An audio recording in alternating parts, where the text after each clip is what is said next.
오늘은 근비대에 있어서 신경근육계에 대한 역할에 대해 간략히 알아보겠습니다. 해당 영상은 운동선수뿐 아니라 근비대의 진심인 분들 모두에게 유익한 영상이 될 것입니다.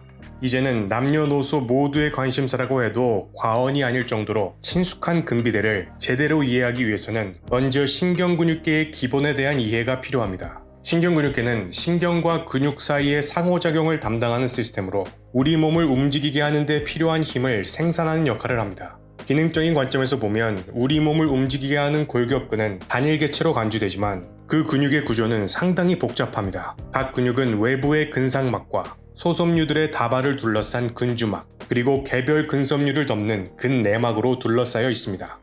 또한 골격근은 핵을 여러 개 지니고 있는 다핵성의 특성을 지니므로 필요에 따라 더 크게 성장할 수도 있습니다.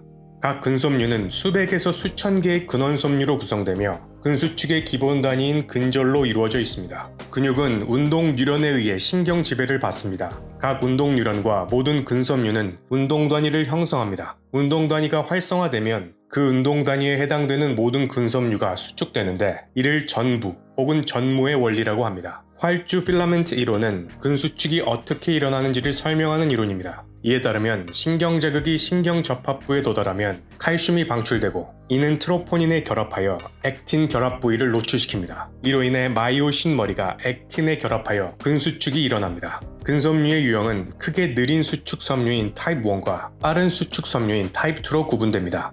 타입 1 근섬유는 피로에 강하여 지구력 운동에 적합한 반면 타입 2 근섬유는 강한 힘을 발휘하는 반면 지구력에 약합니다. 또한 타입 2 근섬유는 다시 타입 2A와 타입 2X로 나눌 수 있는데 여기서 타입 2A는 타입 1과 타입 2X 근섬유의 중간적 특성을 지니는 하이브리드 형태의 근섬유입니다. 근비대는 근육세포 수의 증가를 의미하는 것이 아니라 근육세포의 크기의 증가를 의미하며 두 가지 방법으로 이루어집니다. 첫째는 근절을 중심으로 병렬 방향으로 성장하는 병렬 비대화이며 둘째는 근절의 끝부분에서 성장이 발생하는 직렬 비대화입니다. 대부분의 전통적인 근력운동은 병렬 비대화를 초래하여 근섬유의 직경과 횡단 면적을 증가시킵니다. 또한 근비대는 근형질의 비대화를 통해 이루어질 수 있는데 이는 근육 내 비수축성 요소와 액체의 증가를 포함합니다. 그리고 근비대에 있어서 위성세포의 역할도 중요한데 이는 근섬유 사이에 존재하는 근원성 줄기세포로 근육 손상이나 스트레스에 반응하여 활성화되며 근육의 회복과 성장에 기여합니다.